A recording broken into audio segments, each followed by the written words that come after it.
Um, so welcome to this workshop where we're going to dive into emotional eating. In this workshop, you will learn why it's just so hard to stop eating, the root cause of your emotional eating, how to reduce your emotional eating, and how to process and allow emotions without food. I invite you to grab a pen and paper or a journal if you're in a place where you can write things down.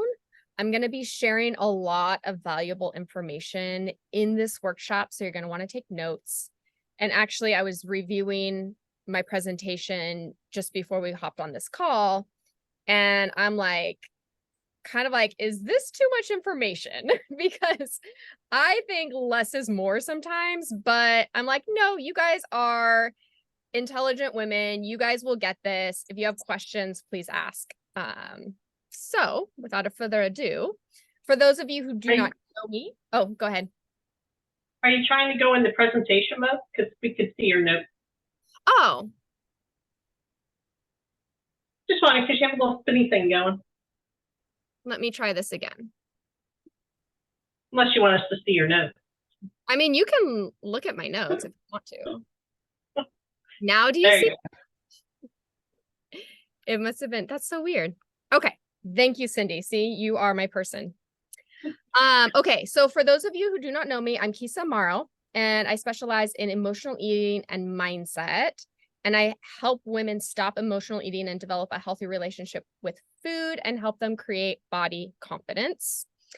I am also a yoga instructor, and I provide sound healing, which pairs so beautifully with emotional eating. And I'm also the host of the Lose Your Cravings podcast, where I share tools and strategies to help you manage your emotional eating without feeling deprived or having to follow complicated meal plans. And I'm so excited to be sharing some amazing and valuable content with you today. So let's get started. So on your journey to lose weight, stop yo-yo dieting, get healthy, or stop emotional eating, whatever it is, you've probably asked yourself, why can't I just stop eating? Okay. What is wrong with me? Who has asked those questions? Because I know I have. Cindy, yes. So I struggled with emotional eating for decades, and I literally thought that there was something wrong with me. I would have the best of intentions of eating healthy and, staying away from the sweets, but my best efforts were never enough. And I would end up binging on ice cream, cinnamon rolls, like healthy snacks, healthy desserts. I would feel really out of control around these foods and overeating food that I was trying to stay away from. And then that would make me feel stay out here. or feeling of shame. And when I would feel defeated, guilty, and shame, this would just send me into a spiral of negative self-talk, overeating and overexercising, and then undereating, all the things, right? Just basically self-destructive behavior. So who knows what I'm talking about? Like, have you been there before? I know I've worked with Cindy and I've worked with Sharon, so I know your guys' story.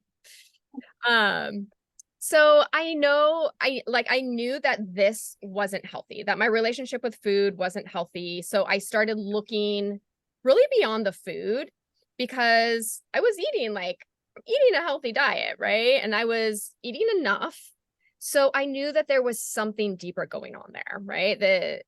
And through this process, I discovered that I was eating emotionally. Like before, I didn't even know that existed. I didn't know that was a thing. And I learned how to address my emotional eating in a way that supported me and really helped me process and allow my emotions in a healthy way that didn't include food.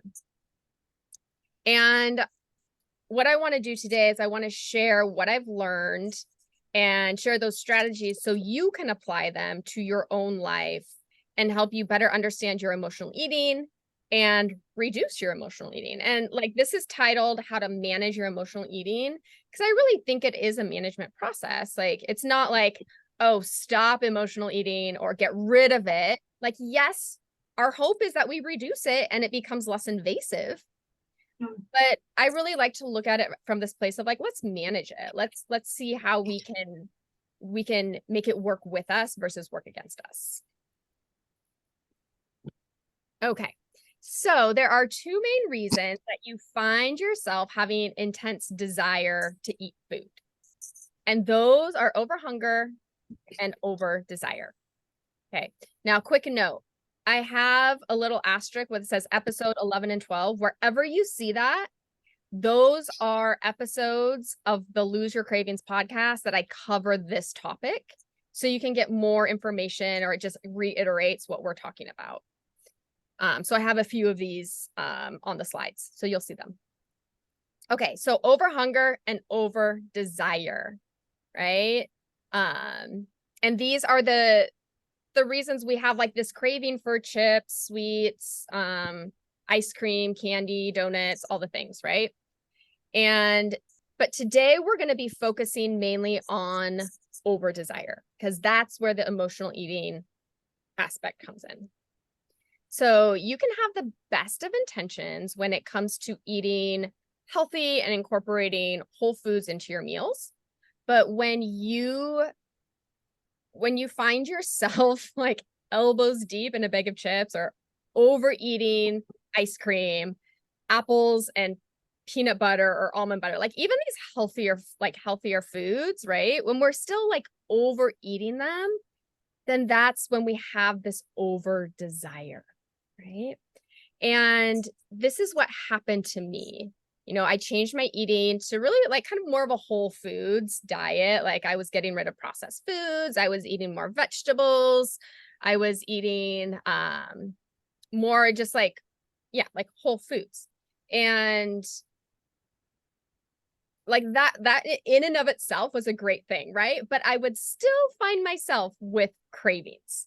And not just like, oh, I want like something sweet, but like intense cravings. Like, I need this food now. So what is causing this over desire and intense cravings or urges to eat food, especially food that is really high in sugar, high in salt, high in especially processed carbohydrates or refined carbohydrates, or a combination of all of them? Okay, so we have two things that are causing this. And I put over desire culprit number one. It kind of makes it sound bad, but whatever. Okay. I had to think of a catchy name for it. So whenever we eat certain foods like sugar, we get a hit of dopamine, which is a feel-good neurotransmitter in our brains. And this makes us happy and keeps us coming back for more. When we eat too much sugar, we get a concentrated hit of dopamine, creating a highly intense pleasure in our brain, which results in over desire for food and then overeating. So it looks something like this. So we eat concentrated sugar, whether that's ice cream or candy, donut, okay? And then we get an intense dopamine hit. It's like, this is so good. And your brain is like, this is the food that will save your life, right? Because we have this old brain, this I don't say prehistoric, this primitive brain that needs food, right? It's like looking for food. And then we find this donut and we're like, yes, this is the food that will keep us alive forever. So we get this intense dopamine hit from the donut, from the sugar. And then we have over desire for more sugar. It's almost like we create a tolerance to sugar. And so we need more and more sugar to get that dopamine hit that we want. So this cycle repeats itself over and over until eventually you create a habit. And this habit is just automatic and it can seem impossible to break. So when we are feeling a negative emotion, right? So bringing this back to emotional eating, we feel a negative emotion, we reach for food that gives us a dopamine hit. So we can cover up the unwanted emotion. We eat to soothe ourselves, to comfort ourselves, to entertain ourselves. We eat to escape an unwanted emotion. And the food provides that concentrated hit of dopamine, especially like the sugary, salty, fatty foods. It provides concentrated hit of dopamine and is the perfect way to cover up, soothe, or entertain. So our over desire culprit number 2 is our thoughts. So I know Cindy and Sharon are on the phone. They know all about this. But another component to over desire is our thoughts, right? And, sometimes it can seem like you get almost obsessive thoughts in your brain, like about the Thin Mints in the freezer, right? There's Thin Mints in the freezer, and like you just keep thinking about it, right? I know this used to happen to me. So no matter how hard you try to distract yourself with maybe like a project, work, cleaning the house, go for a walk, those Thin Mints keep popping into your brain, right? So you have these thoughts in your head. Those Thin Mints will make me happy. I need some now. They will solve my problem. They are so delicious, so crunchy, so sweet. But I shouldn't have them because I can't control myself around them.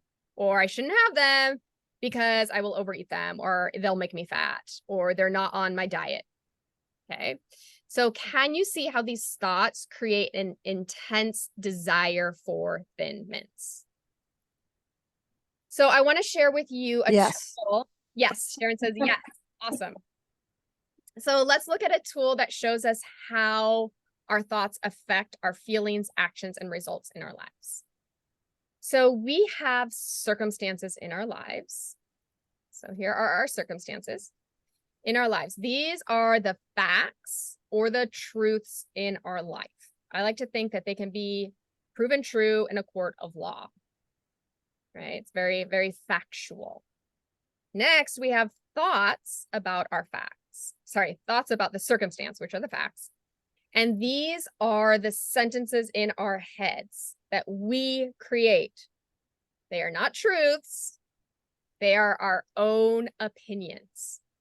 Okay, we have thoughts, lots of thoughts, over 60,000 thoughts a day. It's a lot. Okay. So now our thoughts create a feeling. So thoughts create a feeling. A feeling is something like happy, sad, frustrated, peaceful, lonely, angry. And then our feelings drive our actions. Now our actions, it could be actions or inaction. So things we do, things we don't do. So you are going to do something when you feel happy, right? And then you're going to do something completely different when you feel sad. So our feelings drive our actions. And then our actions create the results that we get in our lives. So if you are thinking thoughts that are creating a feeling of, let's say, loneliness, stress, overwhelm, frustration, or any other uncomfortable emotion, then your action may include eating to soothe, ignore, or entertain. Right? So when we feel sad, we feel lonely, an action we might take is to eat food, especially food that's high in sugar, salt, and fat, because it gives us that dopamine. We don't feel the negative emotion. We're all happy. Everything's good, right? Only for a moment. Only for a moment. We'll get to that. Yeah, but now I want Thin Mint cookies. I know. Everyone's grabbing their cookies now. No. Okay, so it is our thoughts that create the results that we have in our lives, that drive our emotional eating. So now that you know your over desire for food is caused by your habit loop formed by dopamine and covering up unwanted emotions, and your thoughts that you think about food, let's see how we can address the emotional eating. So how do we solve for this? What do we actually do? So there's many layers to managing emotional eating and working on emotional eating, but I want to give you 4 tangible steps that you can take now to help you reduce your emotional eating, manage it, develop a healthy relationship with food.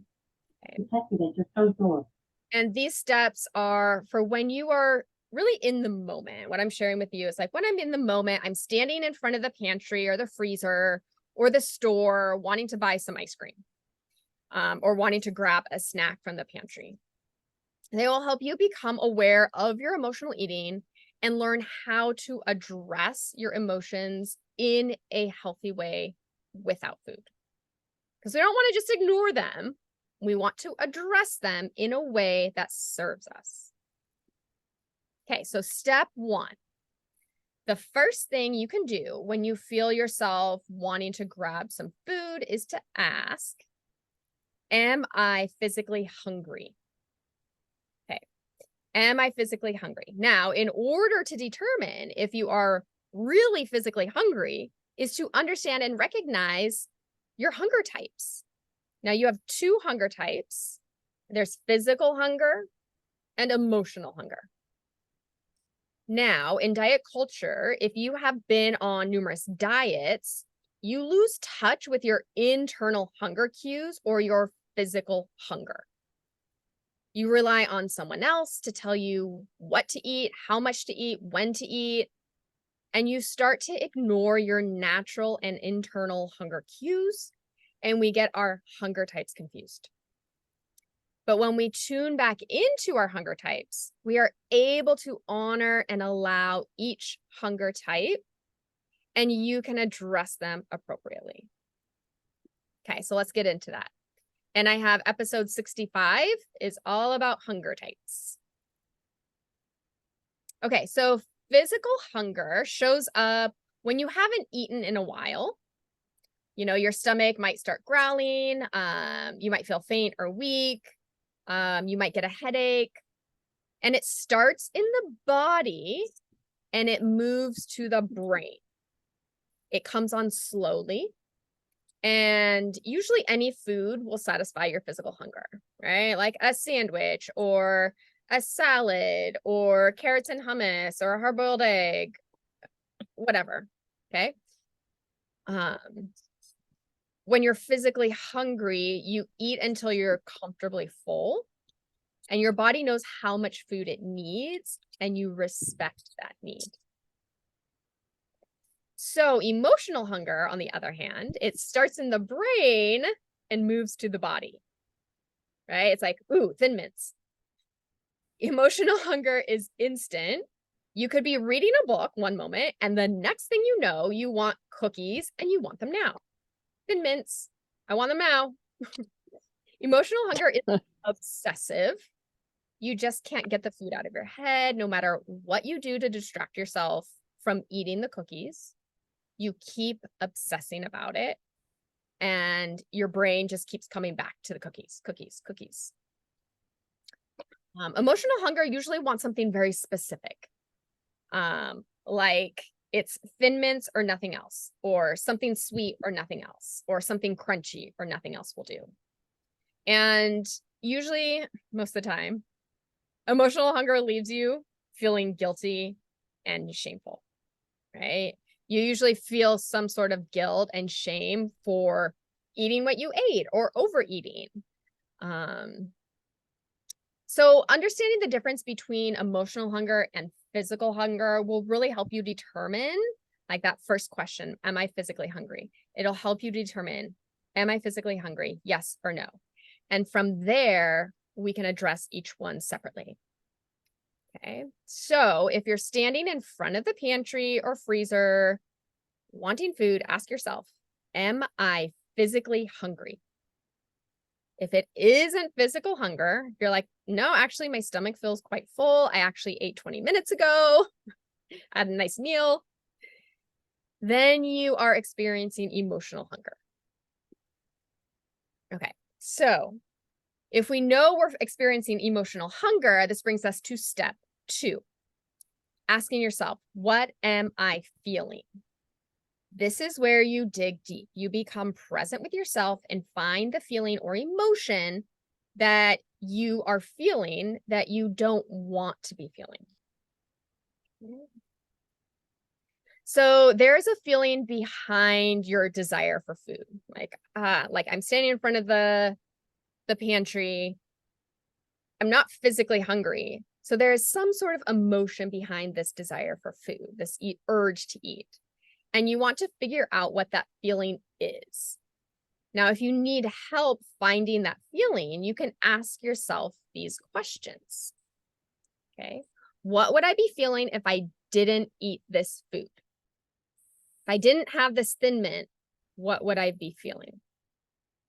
Okay. It could be stress. It could be anger. It could be uncomfortableness. It could be loneliness. It could be inadequacy. And then the next question, what am I really craving or wanting in my life? What am I really craving or wanting in my life? This could be comfort, it could be excitement, desire. So if you're craving comfort, you're probably feeling uncomfortable or discomfort in the moment. So for me, I ate in order to not feel bored. I was bored, not feel frustration, not feel agitation. Yes, Cindy. Or anxiety. I also ate because I wanted to feel desire or excitement, right? So usually when we're bored, we want some sort of entertainment or excitement, and so we eat food. So this feeling is the root cause of your emotional eating. But please don't think of your feeling or emotion as a bad thing, because it's not. It is there for a reason. Our emotional eating is always there to tell us something. Okay, you just need to learn how to process and allow your emotions without using food to avoid them. Which brings us to step 3, allowing your emotions to be present. So once you identify your emotion that you're experiencing, you allow your emotion to be present. This is the 3rd step to help you manage your emotional eating. So allowing your emotions can feel like a foreign concept if you have not been introduced to this before. And I know that for me, it was. I was used to eating my emotions, but I was so far out of touch with them. I had resisted or avoided my emotions, or, eaten food for so long that I didn't know how to allow them and what that even meant. I'm like, what do you mean allow my emotions? What are you talking about? Like, yeah, I had no clue. So to help you understand how to allow your emotions to be present, let's first talk about what we have been doing with our emotions. So this is what we usually do, which leads us to emotional eating. So we either resist or avoid our emotions. Okay, when we resist an emotion, it's like white knuckling. It's like white knuckling. We say, no, I don't want to feel bored. I don't want to feel stressed. This doesn't feel good. I shouldn't be feeling this. It's like we're white knuckling. We're resisting what's actually happening in our body.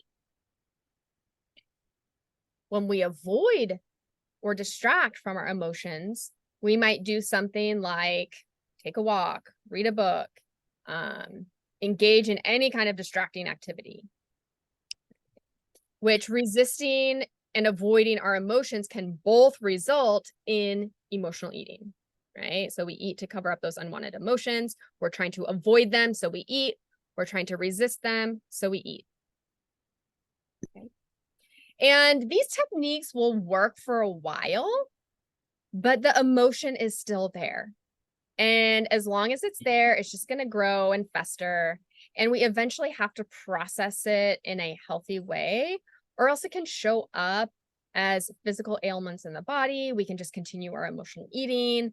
It's not good for our emotional health or our physical health.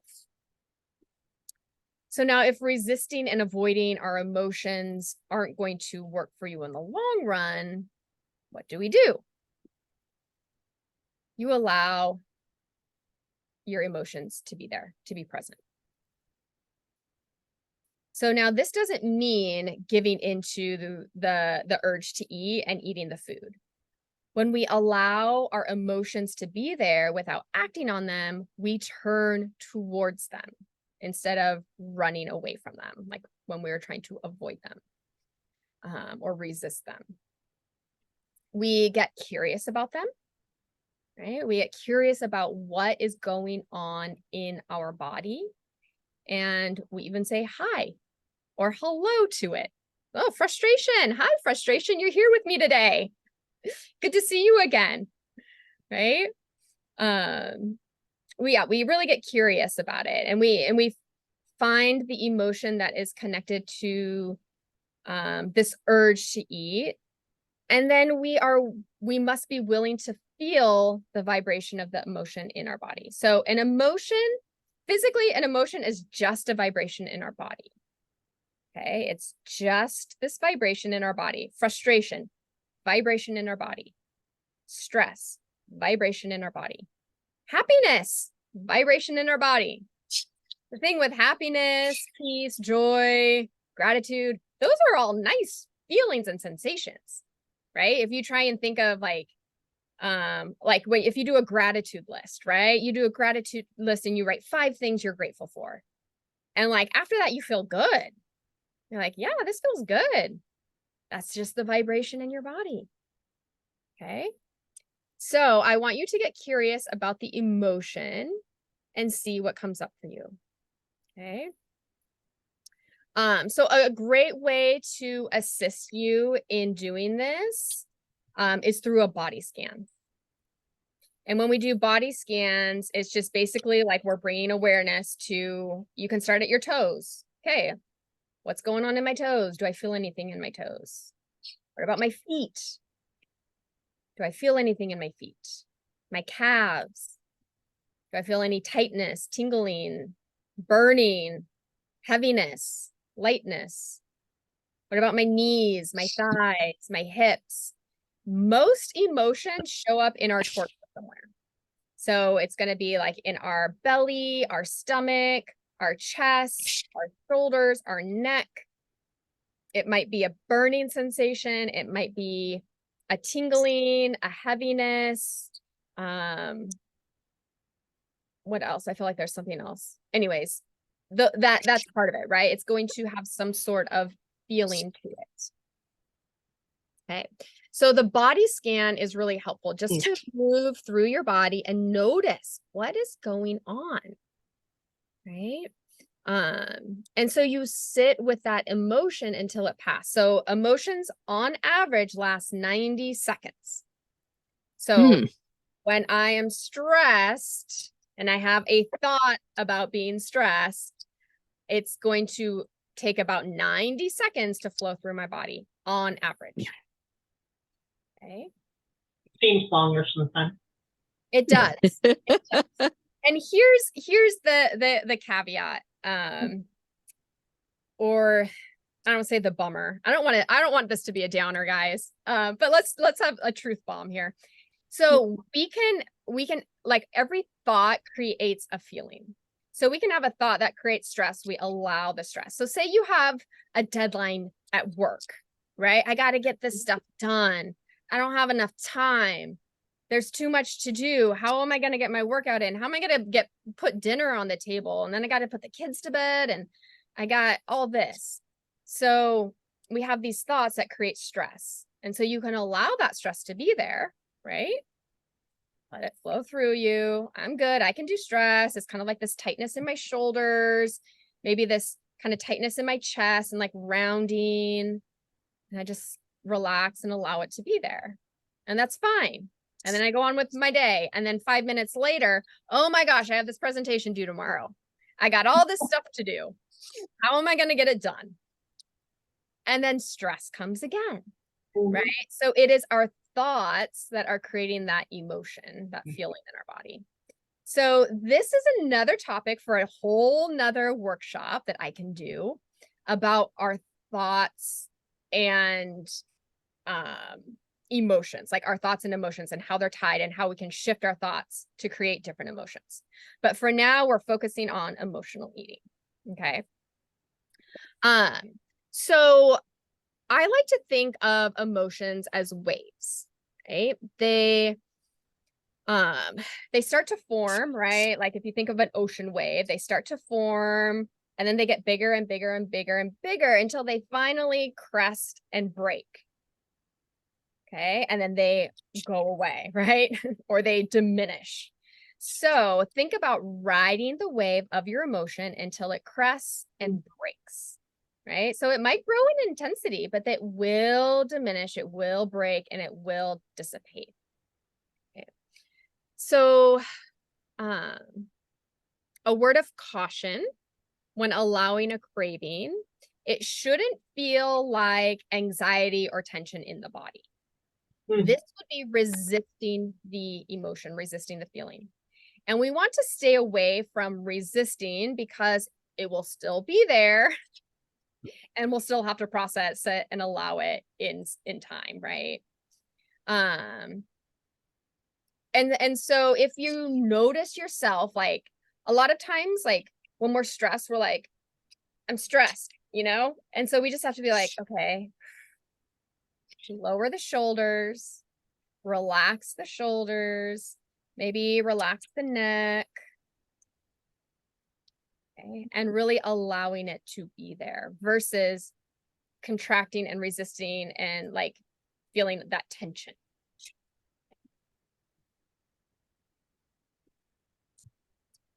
Okay, my friends. Step 4. So now that you've allowed your emotions to be present and pass through, let's take a look at the last step in this process. So this step is more of a proactive step that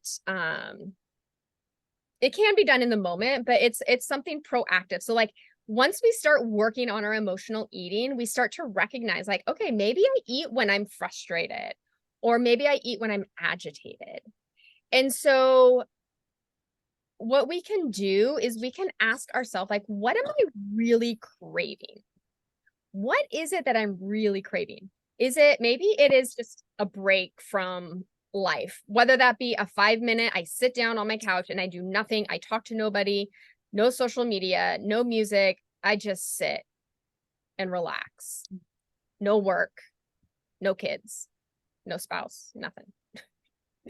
Maybe that's what I need. Maybe I need a way to help me reduce my stress or manage my stress. Maybe I need some ways to help manage my stress. Maybe I do a guided meditation. Maybe I call a friend and chat with a friend about it. Maybe I do a breathing technique to help me manage my stress. Maybe I just want to be entertained. What am I really craving? I'm craving entertainment. I'm bored. Okay. What can you do to help entertain yourself? Is there a book you can read, podcast you can listen to? I know a great one. Is there music? Great episode.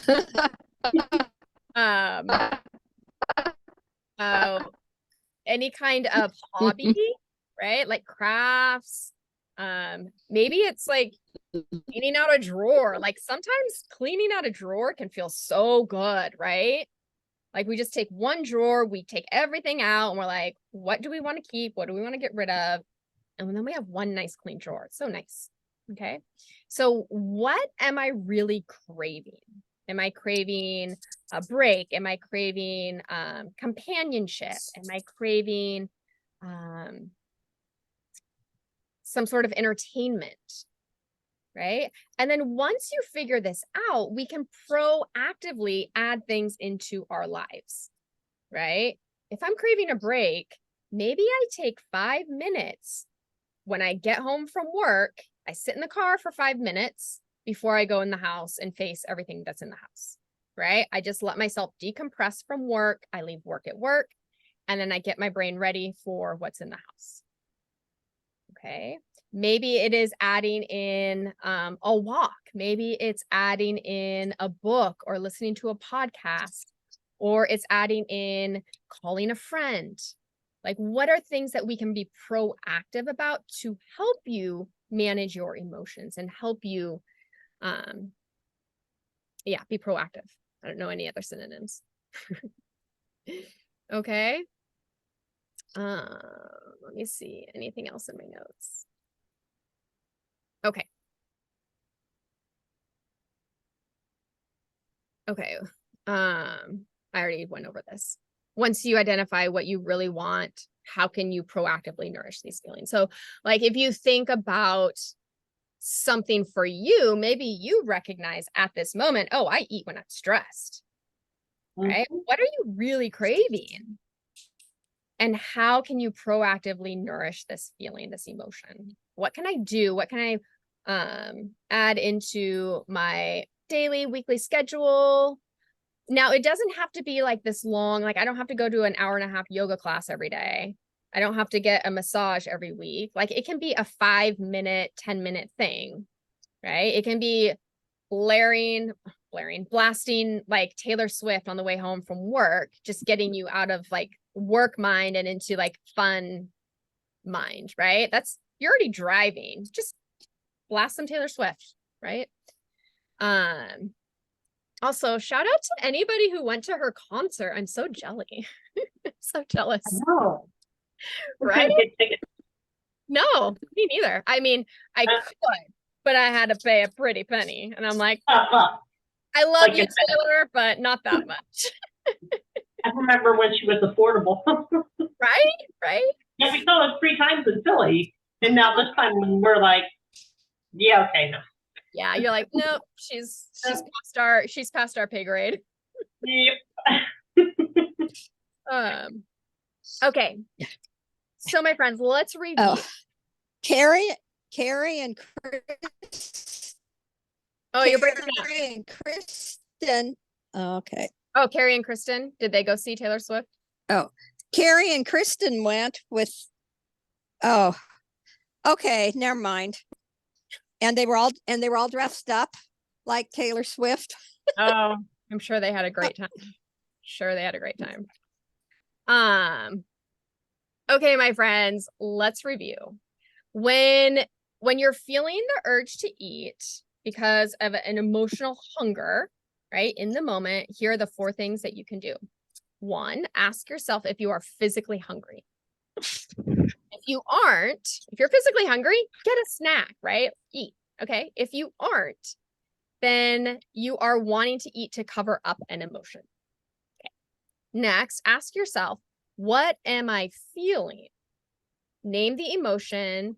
And even by naming the emotion, it decreases its intensity. When I'm like, oh, I am stressed right now, or I'm feeling frustration right now, or I'm feeling lonely right now, it will decrease the intensity. Okay, next, allow your emotion to be present. Don't resist or avoid your feeling, but allow it to be present. Use a body scan to help you.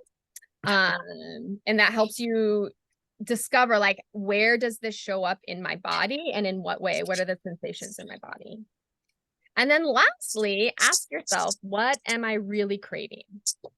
Find out what you are really craving and answer that craving, or what are you really wanting, and be proactive about that. Like, what am I really wanting? How can you give that to yourself in another form that's not food, right? And in a way that's more nourishing to your body and supports you in the long run. And lastly, of course, I must bring this up, is to choose compassion, right? Remember to be compassionate with yourself on your journey to healing your emotional eating. This is a new skill you are learning, and being hard on yourself for not getting it right the first time, or the second, or the third will not serve you, or the 4th, or the 5th, or the 6th. So it's like, yep, keep going. Right. I just recorded, and I think I've talked about this before, but I just recorded an episode today for the podcast. And I was talking about babies and them learning to walk. Right. And I think this is such a valuable lesson, is like, look at a baby when they're learning to walk. If you ever have that experience, it's so amazing. Right. Because they just get up, they try, they fail. They get up, they try, they fail. They get up, they try, they fail, right? If they would have failed the first time they failed, if they would have been like, well, guess I'm not going to walk, right? True. right? And that's what we do all the time. We're like, well, I guess this doesn't work, right? No, we get up, we try, we fail, we learn. Get up, try, fail, learn. Get up, try, fail, learn. Okay. So have compassion with yourself. It's okay if you don't get it on the first try or the second or the third or the fourth or the fifth. Okay. Compassion will serve you. Okay, my friends, what are your biggest takeaways from this workshop?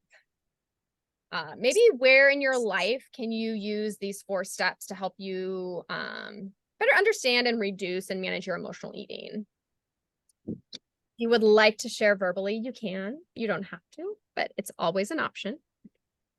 See, I think allowing emotion is still one of my big things. Yeah, for sure. And this is, I think, the biggest, the most difficult part of this is it's so, I don't know if this is the right word, ambiguous. That's the right word. Very ambiguous. It's not concrete, right? Whereas sometimes like we look at a meal plan, that's very concrete. It's like, eat this for breakfast, eat this for lunch, eat this, right? It's very concrete. It's like, do this. Whereas allowing our emotions is, and especially if we've been on diets, we've been in diet culture, we have been trained for years and years and years to not listen to our body, to not tune into our body, but to listen to this diet, listen to this exercise program, do this, don't listen to your body, don't trust your body. And so what we need to do is we need to start recognizing and learning that our body knows what it needs, right? We need to start making that mind-body connection of like, what's actually going on in my body? When I'm stressed, what's actually going on inside of me, right? Is there tension? Is there tightness? Is there burning? Is it heavy? Is it light? Does it show up in my chest? Does it show up in my belly, in my neck, my shoulders, my legs? And it's really tuning back into your body. And I have a podcast coming up on embodiment. That'll be super helpful. I got a podcast for everything. For me, yeah. Oh, for me, I think it having compassion because I really get upset. So I have to remember that. So having compassion for yourself through the process. Right. Yes. Yes. And I think this is so important because if we look at basically, you can't hate yourself thin. I just say that you can't hate yourself. Right? We try all the time. We get mad at ourselves for not losing weight, for not following a diet, for messing up. We get mad at ourselves. And that never works. Never works. But when we choose compassion for ourselves, that's when we start to tune into our body, really. We start to tune into body, see what it needs, listen to it, appreciate it. And that's where the magic happens.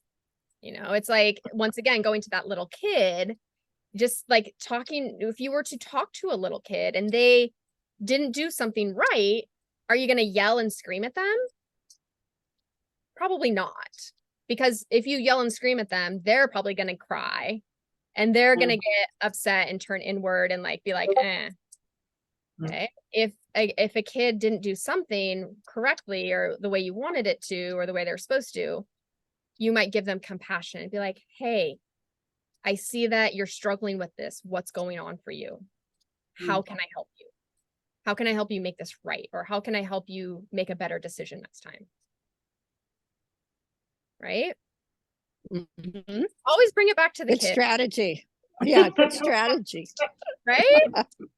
How would you like, if there was a child doing this, what would you say to them? Right? Didn't allow your emotion. You'll never get it. Right? Okay, my friends. This is all I have. This is what we got today on managing your emotional eating. But if you would like to dive deeper, I have a few ways to do that. Number one is my podcast. It's called Lose Your Cravings. You can find it on any podcast app. Most people listen to it on the Apple Podcast app. At this point, I have over 100 episodes. So it's a very supportive and helpful way for you to start learning about cravings, emotional eating, overeating, body image, mindset. It focuses on mindset around food and our body. Second is to become a Patreon supporter of the Lose Your Cravings podcast. So 2 of my Patreons are here today, Sharon and Cindy. Thank you so much for showing up. But what you get, so as a supporter, you are supporting the podcast, keeping it ad free because I don't want to put ads on there, but you also get behind the scenes. So I will do a little video of sometimes I'll do this is what I'm cooking this week. This is how I meal plan, the importance of getting movement in throughout the day. So I give you little tips and tricks and strategies. I also do a monthly workshop. So something similar to this, a monthly workshop. And then I have digital downloads and worksheets that help you dive deeper into the topics in each episode. So that's the second one. The third way to work with me is one-on-one, and that's through my Transform Your Cravings program. And if you are interested in learning what that looks like, just what does it look like to work with somebody one-on-one, and to see if we would be a right fit to work together, because I do work with very specific clients in the sense that they are struggling with their emotional eating, cravings, mindset, right? It's not a weight loss program. I'm not here to help you lose weight. It may be a side effect, but I think it's much more important to work on the mindset and emotional eating, and then everything else will fall into place. So what you can do if you are interested in finding out more about working with me one-on-one, you can book a discovery session with me. What I'm going to do is I'm going to see if I can do this. Oh my gosh, I think I can. I'm going to place the links in the comments. And then if you're watching the replay, the links will be in the email. Okay, so you'll have the podcast link, Patreon, if you're interested in what that looks like, and then discovery session if you are interested in working with me one-on-one. Sound good? Sounds good. Okay, my friend, thank you. I really do enjoy the podcast. Oh, well, thank you. I'm glad you do. I'm glad you find that helpful. Yeah. It's I think it's good. It's short. It's nothing. The only one that was long was episode 100 with Mary. I had a That's a good one though. It was a good one. Mary's great. But most of them are 15 to 20 minutes. You can play it on 1.25 speed. That's a little tip for you if it speeds it up a little bit, if you want. So it can be even quicker. So it's not I think my husband listens to Joe Rogan, and I'll listen to some every so often, but they're 3 hours and it takes me days to get through one. I'm I don't have 3 hours to just sit and listen to a podcast. So these are quick. They have I don't say easy. They have strategies and tips, tools that are going to help support you. So awesome. Well, thank you guys for tuning in. I had a great time working with you, and I will see you all later. All right. Thanks. Bye. Yeah. Bye. Stop recording. Okay, bye.